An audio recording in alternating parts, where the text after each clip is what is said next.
and NS16 near Bhogapuram. The length is 55 km, cost is 6,300 crore, and state is going to contribute for land and giving me some concession. I already requested the Chief Minister and the Chief Secretary. They have given me the letter and also 157 acres of land for multimodal logistic park they are giving. From my ministry, I have sanctioned this important project, which is very important for Andhra Pradesh and big project of Honorable Chief Minister. Many times we request me about this proposal. Today I am happy that we are sanctioning this project. ఈరోజు గడ్కరీ గారే ఉన్నారు, సాక్షాత్తు ప్రధాని వచ్చారు. 2 ఏళ్ళు అయింది airport ప్రారంభించినా సరే, మరి పోయే దారి ఏది? అక్కడికి పోవడానికి దారి లేకుండా వైజాగ్ లాంటి నగరం దానికి ఉన్న దీనివల్ల మన సముద్రం పక్కనే ఉన్నందువల్ల వచ్చిన దానివల్ల అప్రోచ్ దానికి ఫాస్ట్ గా సిటీ నుంచి చేరాలంటే బాటల్ నెక్ కాకూడదు ఇమ్మీడియట్. ఇదంటే ఇలాంటిది అవసరమని గుర్తించి హోలిస్టిక్ గా టోటల్ గా ఆలోచించినారు. కాబట్టి జగన్మోహన్ రెడ్డి గారు తాను ఎన్డీఏలో పార్ట్ కాకపోయినా తనకున్న దీనివల్ల దాన్ని వాళ్ళు ఒప్పించి నచ్చజెప్పి ఒప్పించి తీసుకున్న ప్రాజెక్టు 6,300 కోట్ల ఒక ప్రాజెక్టు బీచ్ కి సంబంధించిన 6 లేన్ రోడ్డుది మొత్తం ఎక్కడా లేదు. పోనీ ఎవరైనా గుర్తు చేయలేదా అంటే మీ అందరికి గుర్తుంటుంది. కూటమిలో భాగస్వామి ఆయన బీజేపీ శాసనసభాపక్ష నేత ఆయన ఆ మధ్య ఎప్పుడు నాకు తెలిసి ఒక 6 నెలలు సంవత్సరం అవుతుందేమో అన్నట్టు గుర్తు. ఆయన ఆ ఎయిర్పోర్ట్ అయిపోతుంది అంటున్నారు, మరి చేరడం ఎట్లా? వైజాగ్ నుంచి సిటీ నుంచి భోగాపురం చేరడానికి 2 గంటలు బట్టి ఆ నుంచి 2 గంటలు 3 గంటలు బట్టి ఆ నుంచి మళ్లీ ఫ్లైట్ గంటన్నర వెయిట్ చేసి ఎక్కడం. దానికంటే వందే భారత్లో ఎక్కితే 4 గంటల్లో మేము విజయవాడ దిగుతాం. విజయవాడకు పోవాలంటే భోగాపురం పనికిరాదు, ఇదే బెటర్, వందే భారత్ బెటర్ అని తనే కామెంట్ చేశాడు. మీ పార్ట్నర్ వైఎస్ఆర్సీపీ వాళ్ళు కాదనింది. అప్పటికన్నా వెలగాలి కదా, నువ్వు పార్ట్నరు ఎన్డీఏలో, చక్రం తిప్పే పార్ట్నర్, స్టీరింగ్ మీ చేతిలోనే ఉంది. సెంట్రల్ కౌన్సిల్కు మొత్తం మీరే గైడెన్స్ ఇస్తా అంటారు చంద్రబాబు నాయుడు గారు. జగన్మోహన్ రెడ్డి గారు తెచ్చిన ప్రాజెక్టు పోనీ అదేమైనా దాచిపెట్టుకుంది కాదు, గడ్కరీ గారే ఓపెన్ గా చెప్తున్నారు, ఆ రోజే చెప్పాడు. ఇంత జరిగినా దాని గురించి పట్టించుకోలేదు. కనీసం ఈ రోజైనా దాని అవసరం ఉంది ప్రధాని గారి సమక్షంలో మాట్లాడుతున్నప్పుడు అలాంటివి మాట్లాడాలి. ఏదన్నంటే అయ్యా అంతా బాగానే ఉంది, ఎయిర్పోర్ట్ బ్రహ్మాండంగా వచ్చింది, కొంచెం మాకు అప్రోచ్ కూడా ఇది ఉంటే బాగుండేది అని కనీసం ఈ రోజు కూడా ప్రస్తావించాలా? వాళ్ళ కొడుకు ఏదో అర్థమైందా రాజా అన్నాడంటే, ఎవరినన్నాడు తెలియట్లే కానీ మరి లోకేష్ ఆయన అన్నాడని అన్నారు. నేనైతే వినలా. అన్నాడా? మరి ఎవరినట్టున్నాడో అర్థం కావట్లే. ఏ స్టేజ్ మీద ఉన్నాను అనుకుంటున్నాడు, ప్రధాని సమక్షంలో ఏం మాట్లాడాలో కూడా అర్థమైనట్లేదు, ఏ కోరిక కోరాలలో కూడా అర్థమైనట్లే.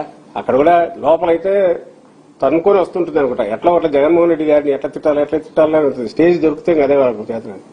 కేవలం ఆయన చూసి కొంచెం కట్టడి చేసుకున్నట్టున్నారు. అక్కడ తట్టుకోలేక అర్థమైంది రాజా అన్నప్పుడు ఎవరున్నాడో ఎందుకున్నాడో నాకైతే తెలియదు.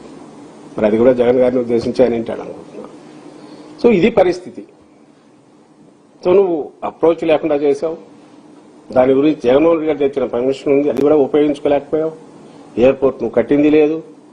లాస్ట్ లో నీకొచ్చిన అదృష్టం ఏదైతే ఆ సంవత్సరం 2 ఏళ్లు నువ్వు గవర్నమెంట్లోకి వచ్చావు కాబట్టి ఆ మిగిలింది పూర్తి చేసి 2 ఏళ్లు తీసుకొని సంవత్సరంలో జగన్మోహన్ రెడ్డి గారు 2020లో అన్ని 23లో శంకుస్థాపన చేసి సంవత్సరంలో ఆయన చేసిన 30వ వంతు పైగా ఆయన చేస్తే నువ్వు 2 ఏళ్లు తీసుకొని నీకు కోవిడ్ లేదు, ఇంకా లేదు, ఏం ప్రాబ్లం లేదు, నువ్వు చేసింది ఏంటంటే ఇప్పటికీ దాన్ని పూర్తి చేయగలిగావు. అదే నేను మళ్ళీ అంటున్నా, తీసుకో, క్రెడిట్ తీసుకో, ఇంకోటి చేసుకో, బట్ ఖచ్చితంగా జగన్మోహన్ రెడ్డి గారికి ఎలాగో ఇవ్వవు కానీ ఎదురు బ్లేమ్ చేయడము, తప్పుడు ప్రచారం చేయడము కరెక్ట్ కాదు. ఇది ప్రజలకు తెలియాలి కాబట్టి నేను ఇంత స్ట్రెయిన్ తీసుకుని ఇదంతా ఎక్స్ప్లెయిన్ చేస్తున్నా. ఇదే కాదు, మొన్న కూడా కడప స్టీల్ ప్లాంట్ ఎవరు తెచ్చింది? నువ్వు వచ్చి ఏం చేసినావు? 18 నెలలు బెదరగొట్టి అసలు తిరక్కోలేకుండా 2 ఏళ్లు పట్టింది. మళ్ళీ ఇప్పుడు మళ్ళీ అదే పని చేస్తున్నావు. నేను స్టీల్ ప్లాంట్ తెచ్చినా అంటాం.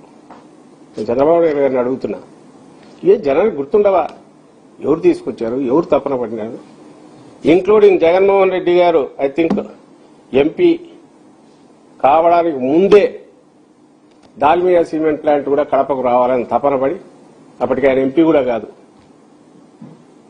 దానికోసం ఎవరు పర్సనల్ గా ఇండివిజువల్ గా ఇది చేశారంటే జగన్మోహన్ రెడ్డి గారు. తను రాజశేఖర రెడ్డి గారు అప్పుడు సీఎంగా ఉంటే ఆయన్ను ఒప్పించి దాల్మియాను వాళ్ళను మాట్లాడి జిల్లాకు అది అవసరం, ఓ సిమెంట్ ప్లాంట్ వస్తే బాగుంటుందని తాను అప్పటికి తప్పన పడినాడు. అప్పటికి ఇంకా ఆయన ఏది కాదు, రాజకీయ నాయకుడుగా ముఖ్య రాజశేఖర రెడ్డి గారి కుమారుడుగా పులివెందల పార్లమెంటు అవన్నీ తిరుగుతూ ఉండేవాడు, యువ నాయకుడుగా ఉండేవాడు. అప్పుడే తీసుకొచ్చాడు. ఏం దాని గురించి ఎక్కడ ఆయన చెప్పుకోవట్లే గర్వంగా. భారతీయ సిమెంటు జిల్లా కోసం తను స్వయంగా తీసుకొచ్చాడు, దాల్మియాతో పెట్టించింది ఆయనే పెట్టించాడు. చంద్రబాబు నాయుడు గారు ఏం చేశారంటే కన్ను కుట్టి దాన్ని ఎట్లా దెబ్బ కొట్టాలో తప్పుడు కేసులు పెట్టించి వాళ్ళని కోర్టుకు తిప్పి, ఈ మధ్య వాళ్ళ కొడుకు ఏదో దాల్మియాలు బ్రహ్మాండంగా ఇండస్ట్రియల్ ఎవరు ఎక్కడి నుంచి వచ్చింది, ఎవరు పెట్టించింది, ఎవరు దానికి ప్రోత్సహించింది, ఎవరు రిక్వెస్ట్ చేసింది? జగన్మోహన్ రెడ్డి గారు. రాజశేఖర రెడ్డి గారు బ్రహ్మణి స్టీల్ లాగిస్తే దాన్ని కొట్టేశారు.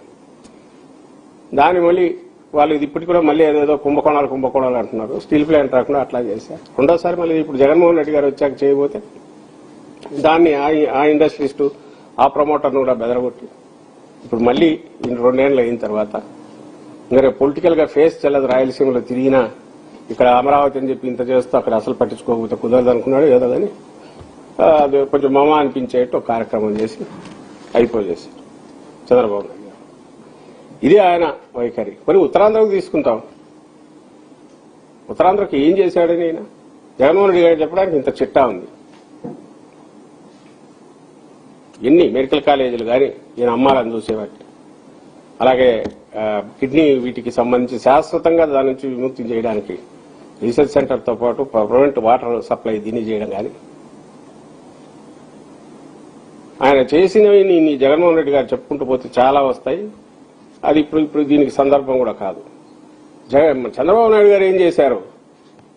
వైజాగ్ లో 30,000 కోట్ల రూపాయల విలువ చేసే భూములు 99 పైసలు వీటికే కాబట్టి నాకు తెలిసి 100 కోట్లు 200 కోట్లు వస్తాయి మొత్తం కూడితే. అప్పనంగా మొత్తం దోచిపెట్టినట్టు ఇచ్చాడు. ఒక్క తన బంధువు లోకేష్ కో బ్రదర్ ఎంపీ భరత్కే ఎంతది 55 ఎకరాలు 5,000 కోట్ల విలువ చేసే భూమి 100 కోట్లకు తక్కువ చేయదు. అలాంటి భూమి అది అప్పనంగా ఇచ్చేశాడు. అది పూర్తి చేశాడు.